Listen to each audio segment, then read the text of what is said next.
Hello, welcome everybody. Thank you for coming to our Ventura Collective LinkedIn Live today. My name is Ana Maria Meson Cornejo. I am here with Linda Espinosa Valencia. We are the co-founders of Ventura Collective, a diversity, equity, and inclusion collective consulting that leverages the power of the collective to bring systemic solutions to systemic issues.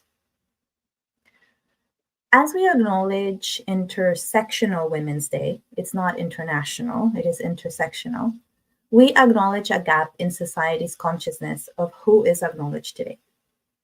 We are talking about our sibling and sisters, women, femmes, and youngsters who are Indigenous and First Nations on Turtle Island, Black and Afro-descendant, Ganyangahaga, Mi'kmaq, Mayan, Quechuas, Palestinian, Iranian, Congolese, Sudanese, Haitian, Muslim, Jewish, Hindu, and Afghan, and many others. We are talking also about our queer and non-binary siblings who are currently experiencing violence by all interconnected systems of oppression.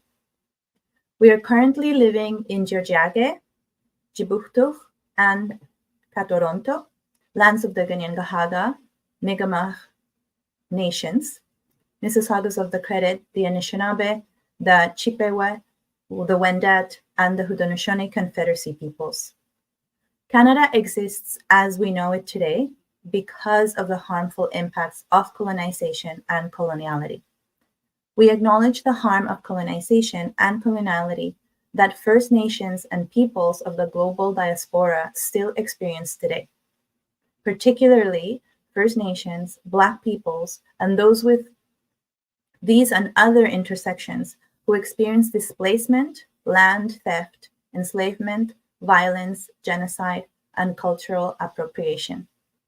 We continue to learn about and honor our responsibilities as treaty peoples as we work in solidarity with fellow community members to heal from colonization's harm and reclaim the joy, well-being, creativity, and liberation that is every human's birthright. Thank you, Lena Sharma Seth from Mending the Chasm, for inspiring us to move from a land acknowledgement to an acknowledgement of colonization and coloniality's harm and reinforcing our collective efforts for collective liberation. Thank you, Ana Maria. And now, before we introduce our amazing guest of today, we just want to talk a little bit of why today on Intersectional Women's Day, Femmes Day, we are centering the experience of Black women, Black femme, trans Black women. And that's as you will see in this slide, the whole history of women's rights, the mainstream feminist movement, it has excluded Black women from the history, from the celebration of women's achievements. So due to that, Black women are completely left out. That exclusion, that does not mean that Black women haven't been actively fighting for their rights, and not only for their own rights, for everyone's rights. Black feminism was and continues to be grounded in building solidarity across racial, class, and gender lines. Black women and Black transgender women are now at the forefront of various working class, feminist, and anti-racist initiatives and movements. Black feminist history matters, and it is time that the achievements of Black women around the world are acknowledged and celebrated. The foremothers of International Women's Day may have excluded Black women, but it's our duty as the new generation to connect these dots and embrace the commitment to bring everyone to this fight of liberation and centering the experience of the most marginalized within our community. So these are the words of Edna Bonham in an opinion piece for Al Jazeera, and I will be putting the link in the chat. And now, without further wait, we will introduce our amazing guest, Simone Wright. Hello, Simone. Hello, Linda. Hello, Anna Maria. Thank you for that beautiful introduction and sharing that piece by Edna. So fitting for today's conversation. Absolutely. Can you please introduce yourself and all the amazing things that you're doing? Absolutely. So, hello everyone. I'm Simone Wright, and I'm the founder of Pardon the Roots, which is an organization that I started 7 years ago to address hair discrimination within the Black community. So, my focus is to discuss the history, the significance, and the politics of Black hair.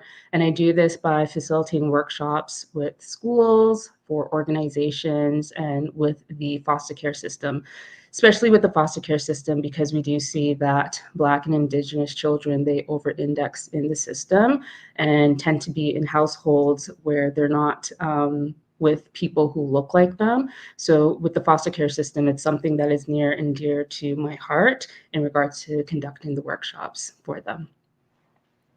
Awesome. We're so excited to have you and have this conversation with you. And I think, to center us, all of us, especially some of us that don't know any historical context regarding, the hair of the Black community, can you please talk to us a little bit about this historical context? Where does the importance of the crown comes from?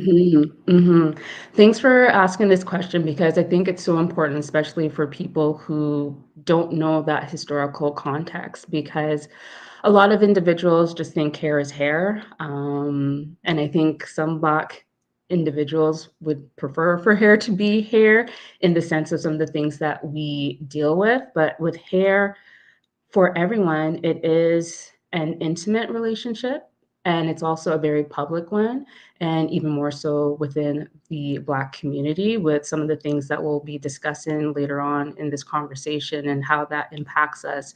So, in regards to the historical context, when we look at pre-colonial Africa, so before the colonizers, before the enslavers came, hair was something that was considered very sacred, and it's something that is still considered sacred and integral to the Black community. So within the different African tribes, they would wear different hairstyles, and even individuals within the tribes would wear different hairstyles. So these different hairstyles would signify your status within the tribe or within the community. So if you were a warrior, you wore a particular hairstyle. If you were a healer, you wore a particular hairstyle.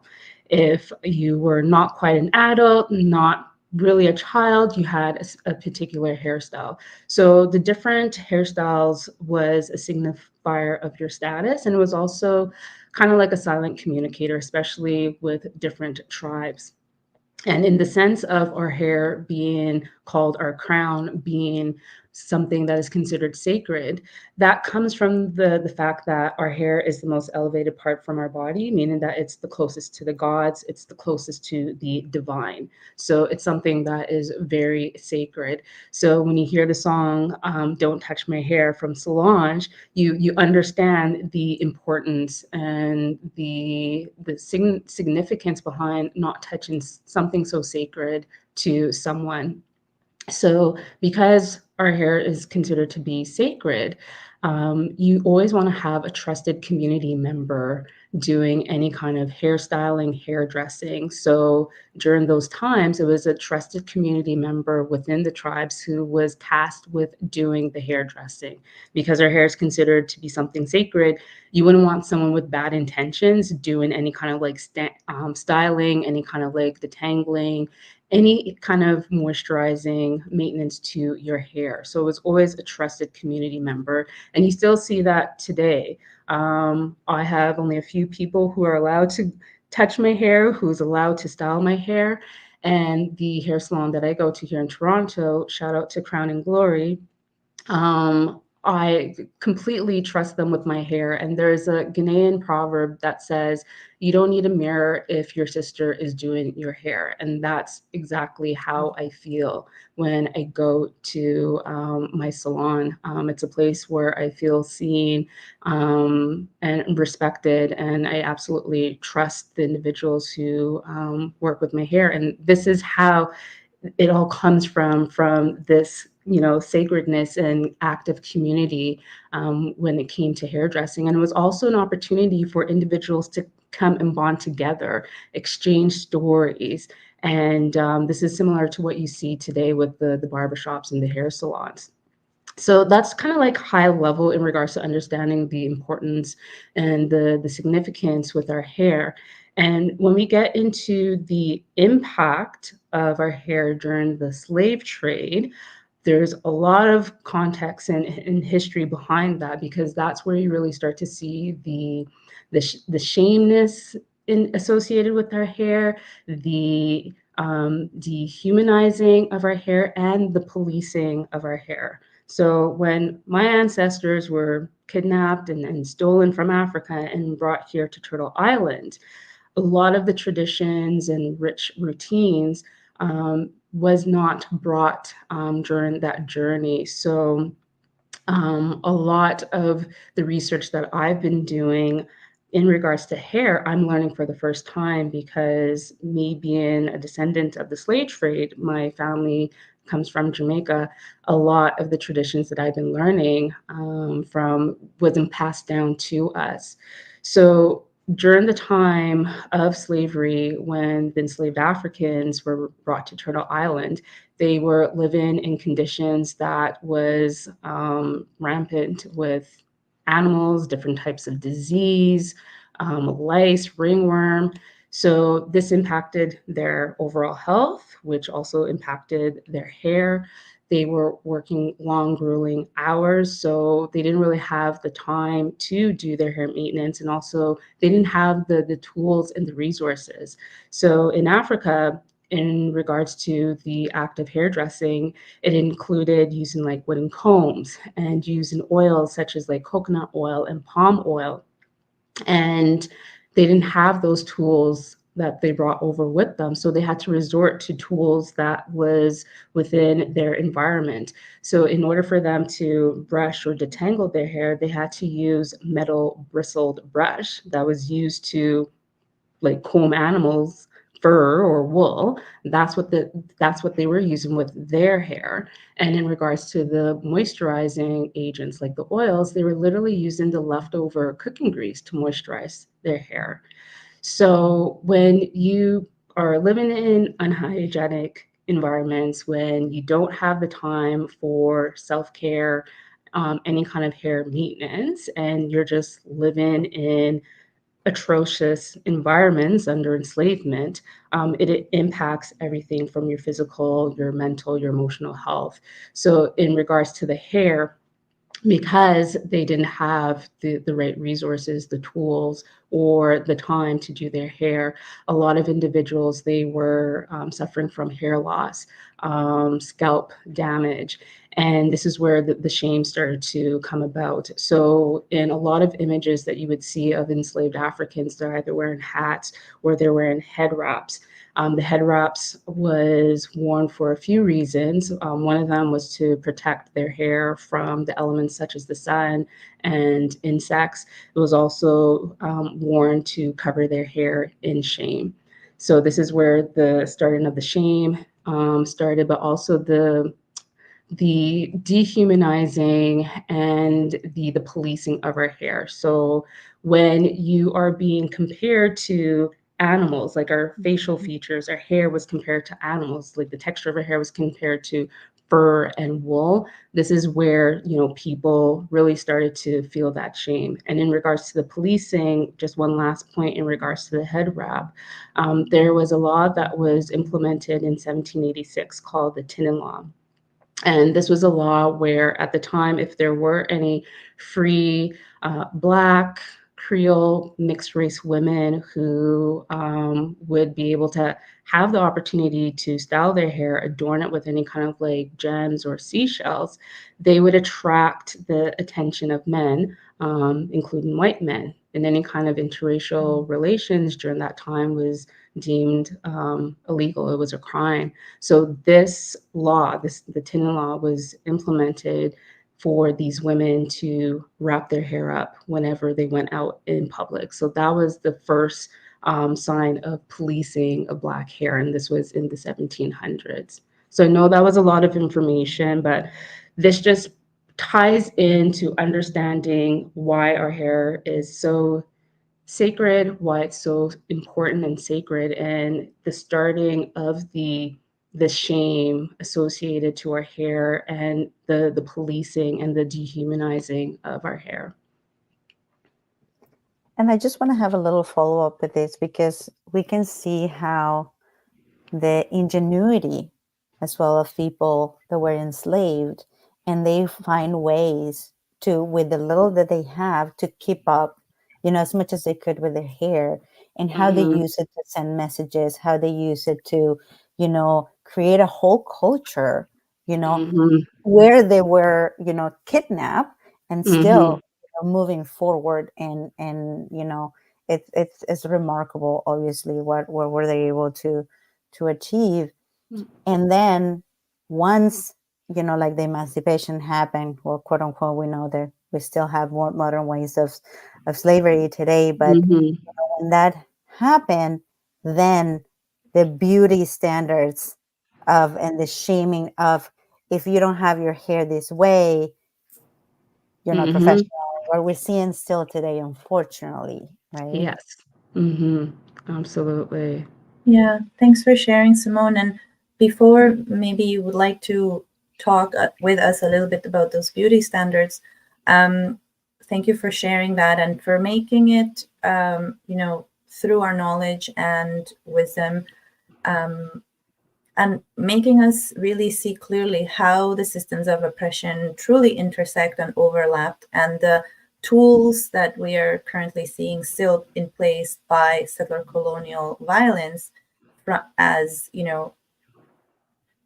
um, kidnapping, land theft, Mhm, an uprooting, violent uprooting from sacred ceremonies that in this case you are sharing with us, directly related to hair, but also the dehumanization and all the tools that these interconnected oppressive systems utilize still today. And we can make the connections between all peoples, right, that have had experience and continue mhm, to experience settler colonial violence. mhm, mhm. Absolutely. So that takes us to the question of, how do you start imparting the roots? What brought this venture? So, how Pardon the Roots came about was my personal experience of dealing with hair discrimination within corporate Canada. So, I was chemically straightening my hair from the age of 9 to 22. And this was not because my mom wanted to straighten my hair. She did not want for me to chemically straighten my hair, but I kept begging her and she finally gave in. And the reason why I wanted my hair straight was because I went to school where the teachers didn't look like me, my classmates didn't look like me. And even though the women in my family, like features wise, skin tone wise, they look like me, their hair didn't look like mine because they chemically straightened their hair as well. So I went through a very long, chunk of my life wearing my hair in straight styles. And when I made a decision to stop chemically straightening my hair, this was my last year of university, and fully went natural when I moved to Toronto and looked for my first job. And that's when I started to realize that not only am I going to be treated differently because of the color of my skin, but also the way that my hair looked. So this was in the early 2000s. So natural hair wasn't really something that was embraced during that time. And during my time within corporate Canada, I dealt with comments, statements from directors telling me that my box braids weren't professional. I would be called out in meetings with, large groups of people based off of what hairstyle I had at the time, people touching my hair without asking. And I have friends who have shared, similar stories in regards to, people telling them if they want to be considered for a job promotion, consider shaving your locks off, or asking people like, How do you wash your hair? Do you wash your hair at all in meetings? So a lot of these experiences has made, us within the Black community feel othered. It impacts our self-confidence. It impacts, our economics in regards to, can we get a job promotion or a job at all because of the way that our hair looks. So those experiences were the lead up to me starting Parting the Roots. But there was one particular story that was the catalyst. And I was part of a diversity, equity, and inclusion workshop with the previous organization. And the facilitator was talking about covering. So people not bringing their whole self into the workplace. So people not sharing their sexual orientation, their religious beliefs, etc. So there's a few different aspects of covering, and one of them is appearance. And the example that was given was a Black woman straightening her hair to hide her appearance. Now, there is some validity with the statement that was made, but there wasn't any kind of historical context, no reference made after that blanket statement.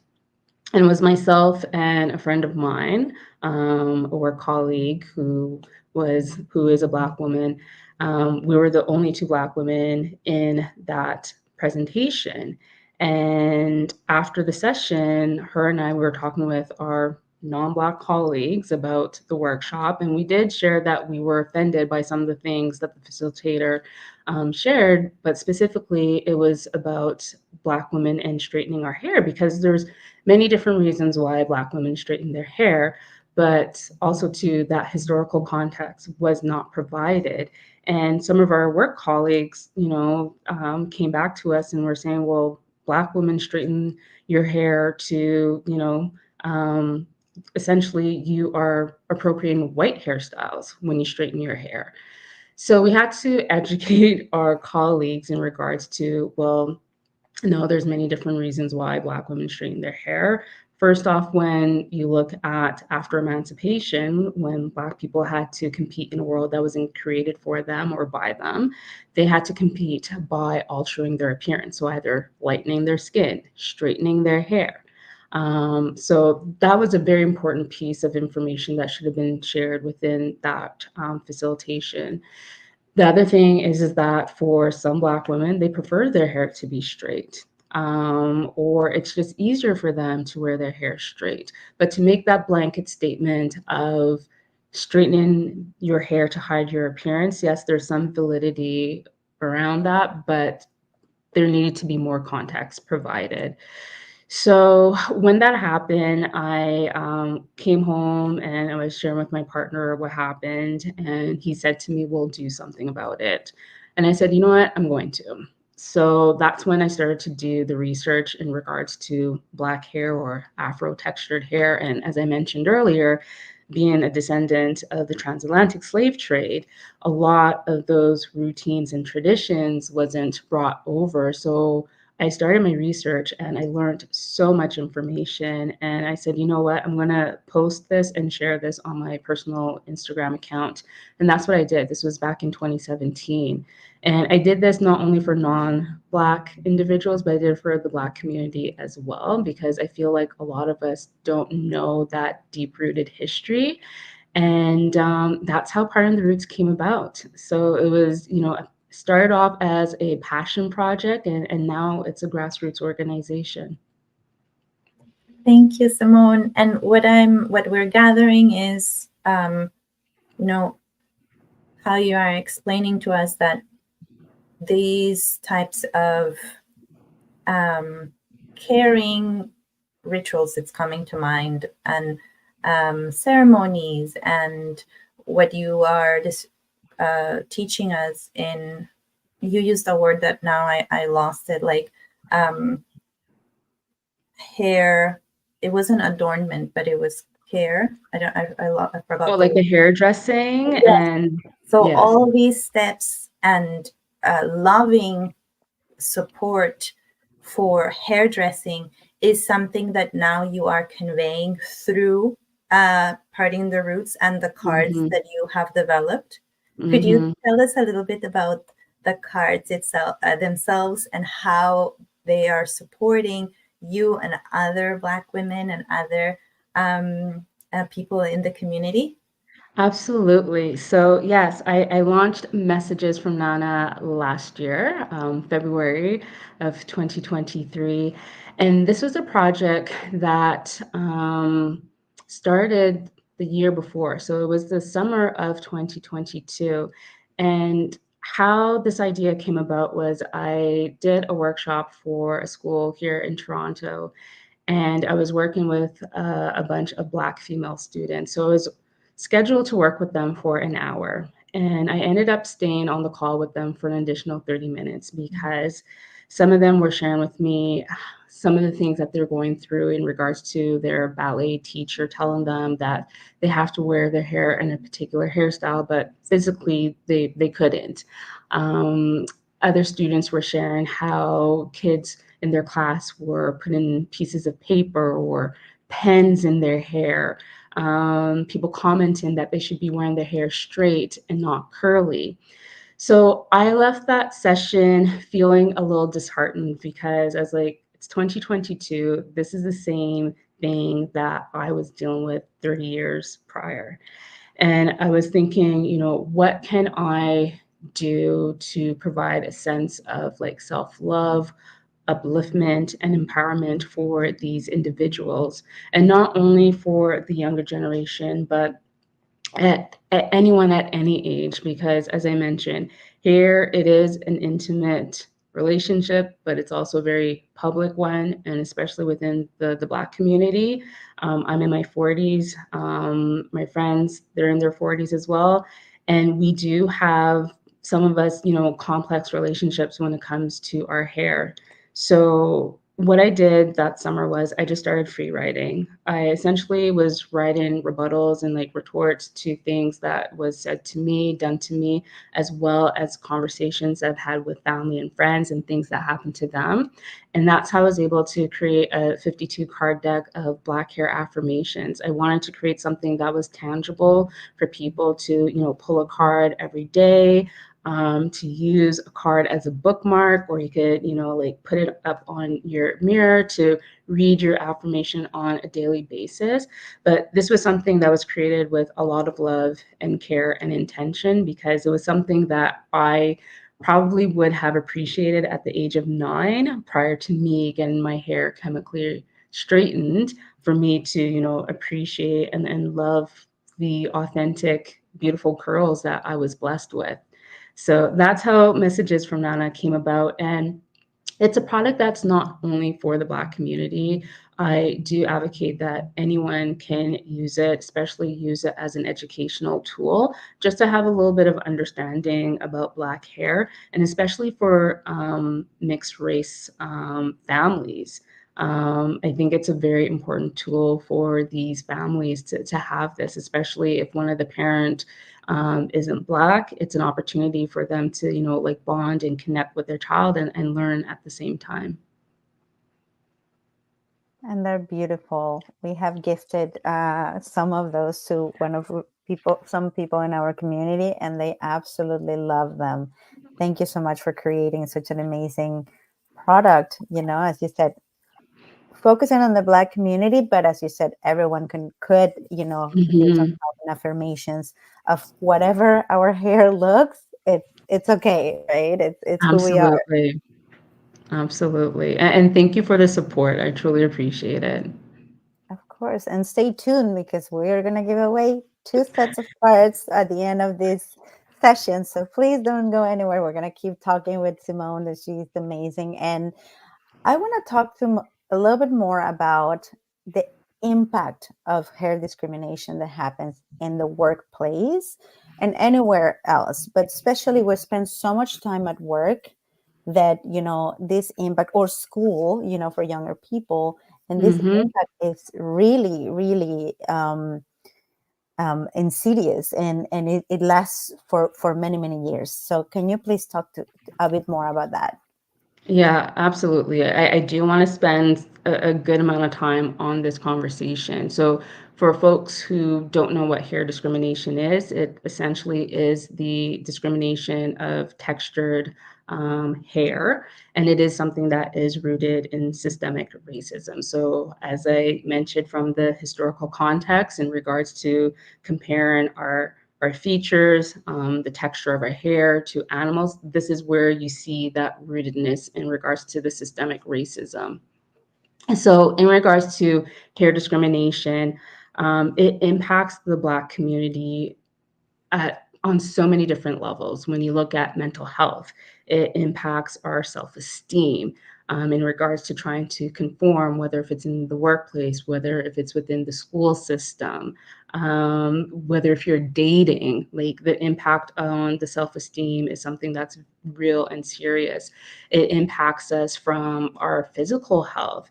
For a lot of individuals, they do a lot of manipulation to their hair to straighten it. So whether if that's heat, whether if it's chemicals, but especially when it's chemical, it can do a lot of damage from scalp burns to permanent hair loss. And recently, there has been research that has come out that has associated certain types of cancers within Black women connected to the use of these chemical hair straighteners or hair relaxers. Also, too, for some individuals, they don't want to ruin their hairstyles, so it does prevent some of them from doing actual physical activity. So that's an impact in regards to the physical health. When you look at the economics with the hair discrimination, people not getting jobs because of the way that they look, because of the hair, how their hair is styled, people being passed over for job promotion. So as I mentioned, I know people who were told that they should consider shaving their locks off if they want to be considered for a promotion. So you're hindering people from developing, from getting additional income because of the way their hair grows. So the economics is a real thing. And then in regards to the education system, hair discrimination prevents certain children from not being able to attend class, not being able to attend school. And again, it ties into the whole mental health in regards to self-esteem. So hair discrimination impacts our community on so many different levels. And I do want to share something in regards to the Crown Act. So, for those of you who don't know what the Crown Act is, it's a legislative that was enacted in the US. So, it's something that is in conjunction with Dove and with Unilever. And it's essentially a bill that was created to protect Black people to wear their hair in its natural state or in like traditional hairstyles. And there's about 23 US states that have implemented this bill. Now, for me, it's kind of like a double-edged sword because it's great that there's this law to protect us to wear our hair in its natural state, but why should there be a law for us to wear our hair however we want to wear it? Like, there's no other group of individuals on this planet that has any kind of a law, a bill to protect them to wear their hair however they want to wear it. So with the Crown Act, it's actually an acronym and it stands for Creating a Respectful and Open World for Natural Hair. So recently, this actually happened in February, Black History Month, so last month, and it happened in Texas. And Texas is one of the U.S. states that has, it did pass the Crown Act, so it is an actual law within Texas. And there is a Black male student by the name of Daryl George who wears his hair in locks. And for the past 6 months, he was in an in-school suspension due to his hair and his hair violating the school dress code. So I guess the school dress code for male students is that your hair should not be past your ears. Daryl George's hair, when it's let out, the locks are past his ears, but when he's in class, he ties it back in a bun. So it's not past his ears. But the school said, no, your hair is still longer than past your ears, regardless if you tied in a bun or not. So they suspended him. So he was in in-school suspension. So him and his family, they took the school to court and emphasized the fact that Texas has the Crown Act. So the Crown Act is supposed to protect him. And it was announced last month that the judge in Texas ruled in favor of the school for the suspension. So the thing is, you have this law, but these laws can be manipulated. There can be loopholes found. The goalposts can be moved. Mhm. So the loophole that was stated was that due to the fact that Daryl's hair is actually past his ears, regardless if it's in a bun or not, he is violating the school dress code. And it was also stated that due to the fact that affirmative action is now against something that was considered against one of the amendments within the US, that the Crown Act can be something similar. It can be a similar case that the Crown Act is going against one of the amendments within the US. Essentially, what these people are saying is that the Crown Act and affirmative action, it's reverse racism. Racism, which we know that doesn't exist. Exactly. And it's a great way to show how racist policies are, enact completely, right? Mm-hmm. So even when there exists a counter law, like it's always, as you said, they keep moving the goalposts, right? It doesn't matter; Mm-hmm. it just keeps moving. Mm-hmm. And how policy can be really harmful for equity communities, in this case, the Black community, especially when laws are created without the feedback, without the input of all communities, right? Mm-hmm. Absolutely. And I'm going to share here a YouTube video that you wanted to share with the audience, right? That talks about this situation.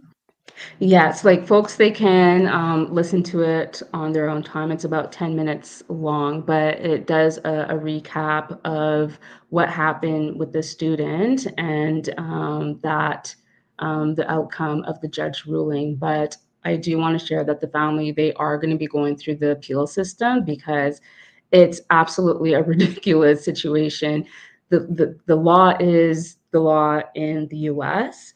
His hair is tied up in a bun when he's in school. And this just is an indicator that someone can be prevented from adequate, education due to the way the hair is styled, the way the hair is grown from their scalp.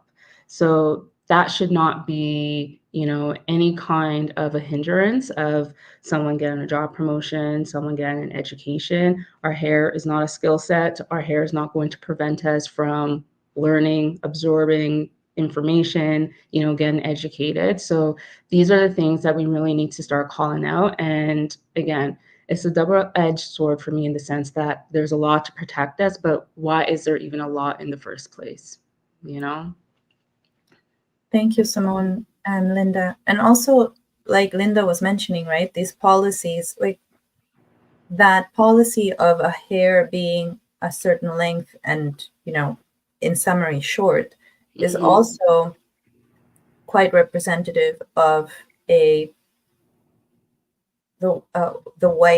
project of whiteness, right? As Mm-hmm. opposed to centering and also considering other communities, other cultures that Mm-hmm. associate the length of their hair with an actual connection to the land, to source, to creator. Yes. So that is also, right, something that we all need to be questioning. Why is that policy of a particular length of hair in place, right? When there is a global majority of cultures that don't embrace that.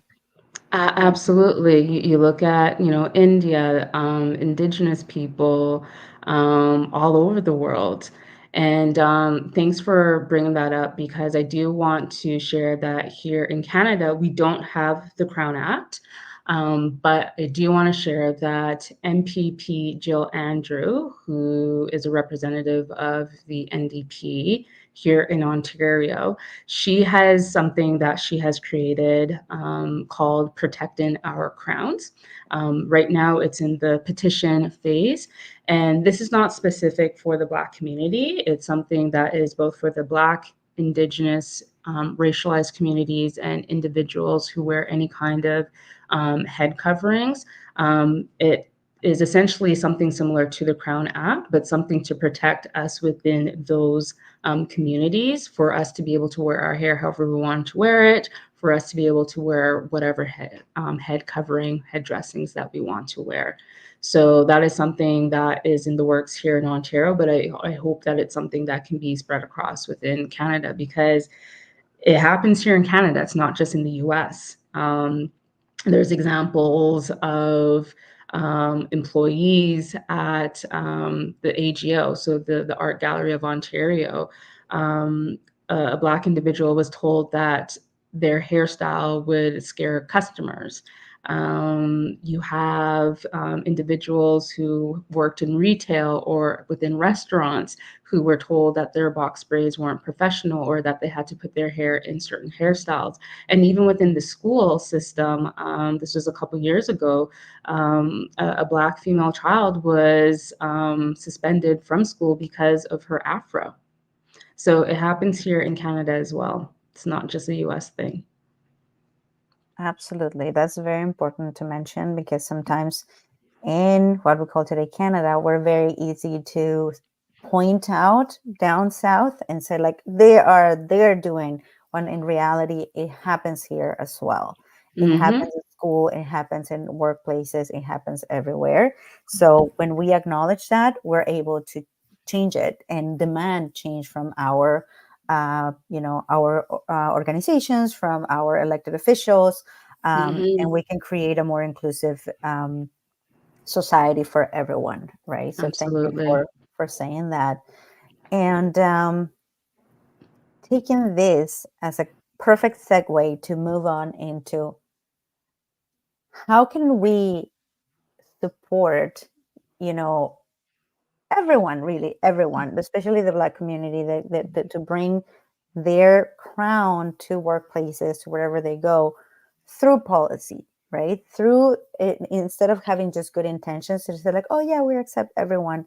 How can we ensure to start moving into action through policy in workplaces, in organizations, and as the NDP is doing, through policy in government, right? Mm-hmm. Um, do you want to talk a little bit about that, and we can as well, join the conversation in this? Absolutely. So, like, from my perspective as a Black woman, um, especially within the workplace, what I share with individuals within my workshops is, how can you be an ally when it comes to Black hair? So, first thing is, try to educate yourself about Black hair, the importance of it. There's a lot of great documentaries, books that are out there. Two things that I want to call out in regards to documentaries. There's one on Disney Plus called Hair Tales, and there's another one which is Home Canadian Grown. It's called For the Culture. And you can stream this on CBC Gem, and you may see a familiar face within the episode. So there is an episode specific to Black hair, and what's great about that is from like the Black Canadian perspective, because a lot of the things that we have is like US focus. Canada doesn't do a great job of race-based collection of information, but those are two documentaries, docu-series that I would recommend in regards to people educating themselves. The other thing that I would say is, if you have questions about Black hair, a few things to take into consideration. Be intentional and respectful in how you ask and where you ask questions about Black hair. And also understand that for Black people, we don't always have to give the answer. So be open to receive that and understand that at the same time. But for someone like me, I do like to share, I like to educate people. So in regards to, individuals who are curious and want to ask questions, just be mindful of how you're asking it. So what are your intentions, and are you asking this question in a respectful way? And also to, where are you asking it? Like, don't ask a personal question in a room, filled with individuals, because you're going to make that person feel othered. So just take them to the side and, just ask them one-on-one the question. So my main thing is like, be respectful and intentional with the types of questions that you're asking. And if you see anything happening in the workplace, that someone is being discriminated against because of their hair, because of the way that they look, call it out. Like, we cannot continue the state of people being bystanders and people being silent, and not speaking up and calling out things, calling people in. And in regards to workplaces, we really have to stop with these policies of like, you have to look a certain way in order to get a job, in order to get a promotion. Our hair, as I said, is not a skill set. And I know this is something that's not only within the Black community. I know a lot of white women with curly hair who have shared with me that they were even told that they need to consider straightening their hair if they want to be considered to be, professional, if they wanted to be considered for a job promotion. So we really need to, dismantle all of these, systemic, colonial, patriarchal systems. So those are a few of the things that, I want to share. And the last one that I want to share is, and I love this one, and that is, assume positive intent, but recognize the impact. So I'll use the example of someone coming up to me and saying, "Hey, Simone, I prefer your hair straight versus curly." That person who is giving me that compliment, they may think it's a compliment that they're giving to me, but I may not receive it that way. I may be receiving it that, you prefer me to look similar to whiteness, and that you don't appreciate the natural curly beauty of my hair in its natural state. So it's all about that understanding of, listening, learning, and communicating with one another. But we really need to start, developing a sense of like open communication, but people to understand that I'm not here to educate you. Take the ownership to, take the time to educate yourself as well, and be respectful and intentional. Yes.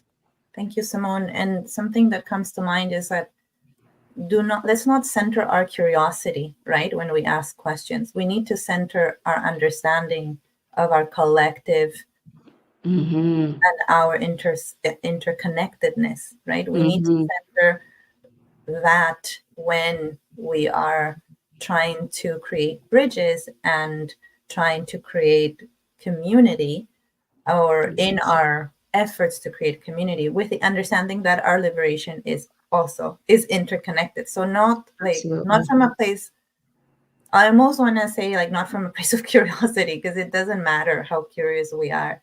We need to be aware of why are we approaching, in this case, hair, right? And how Mm-hmm. Mm-hmm. actually start building coalitions to support equitably, Black peoples, Black communities, our Black employees.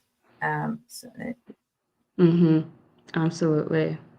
And once again, as we talk every time that we have a guest, it's not the job of the equity due community, in this case, the Black community, to solve hair discrimination. mhm. It is Yeah. all our jobs to do that, especially the people who have more power, more privilege, and have access to make these changes.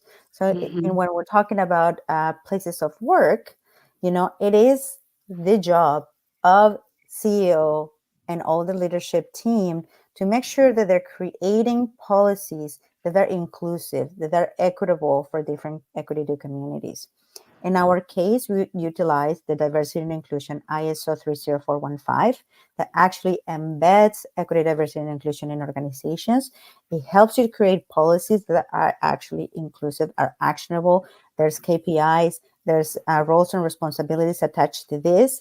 So that way, we don't leave the responsibility to the community to come tell us what to do, but we're constantly in communication with our communities to create policies that are equitable and inclusive.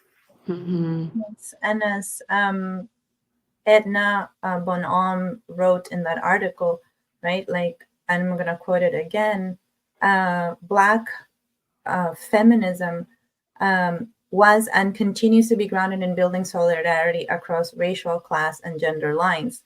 So when Yeah. we address equity and equality and equitable policies that will support and foster equity for Black peoples and Black communities, then those policies will, in a domino effect, right, Mm-hmm. address other issues and benefit all equity to communities and even people in privileged positions, right? So how is it that when we are starting to address a policy, utilizing, for example, the ISO 30415, when we get the the details of a policy framework or structure, we are going to start developing those equitable policies to support the talent, to support the well-being of everyone. Mm-hmm. Okay. Okay, so now we are only 9 minutes away from the end of this. Time flies, but I want to go back to messages from Nana, and then I'm going Mm-hmm. to share so people can actually see what we're talking about, how beautiful these cards are, and if you're not the lucky one to get one of the sets that we're giving away, you can go buy them, right? um, I'll give you the floor, Simone, so you can talk some more about the cards. Yeah, so with the cards, again, created with a lot of love, care, and intention. So for me, what I really want to get through to the audience is that I really want to uplift the community because just over the centuries, we have been dealing with so much oppression in regards to job opportunities, housing, access to education. But a lot of those things are a hindrance to us due to the way that we look, and especially the way that our hair grows out naturally from our scalps, the way that we style our hair. So I really want to uplift and empower the community. And this is my way to give back to the community, leave a legacy in regards to us honoring our roots, honoring our culture, honoring the crown, the sacredness of our hair. So I truly hope that, people take the time to participate in this draw, but also to support. You can go to pardontheRoots.com, and these are cards that, like I said, filled with so much experience, like personal experience, family and friends experience, and it's just really a way for us to be able to, communicate and connect with one another. And yeah, I really hope that you feel the love and care that was created with these cards. And we actually have a comment from someone who has the cards, from Tanya. Thank you for being here. And she says, my children and I love the cards. The deck is Aw. absolutely beautiful and the affirmations are so empowering. I love that my children are proud of their Black crowns and the styles they adorn. Thank you for that, Tanya. Oh. So awesome. Okay, do we have any questions for our guest? Anything else that you have? This is the chance to ask and engage with Simone. She does so much. She's all over the place. We were in the Black Talent Initiative Ignite conference last week, and we had the chance to be with her in person. And she was the moderator of an amazing panel. So if you don't follow her already on LinkedIn, please make sure to do it, as well as in Instagram. She has both a personal, but maybe that's private, so no, sorry. But Parting the Roots is an Instagram as well, so you definitely want to follow them and learn more about the incredible work that she's doing for herself, for the community, and for the society at large. And also too, I just want to, prop you, Anna Maria and Linda, for all of the amazing work that you are doing with Ventura Collective. And I'm so happy and honored to be able to collaborate with you on this platform. But, I have to give you your kudos for all of the work that you are doing. So if some of my friends and family are on this platform, please follow Anna Maria and Linda and follow Ventura Collective because you two are doing the work. So thank you. Thank you, Simone. Thank Thank you so you. much, Simone. Yeah. Okay, well, thank you everyone for joining us today. We will see you in the next LinkedIn Live. Please don't forget to fill out the form, so maybe you will, win these amazing cards. So yeah, thank you so much, Simone. We can wait to keep collaborating with you and all the amazing work that you do. Thank you, Ana Maria, for joining me today as well, and everyone here.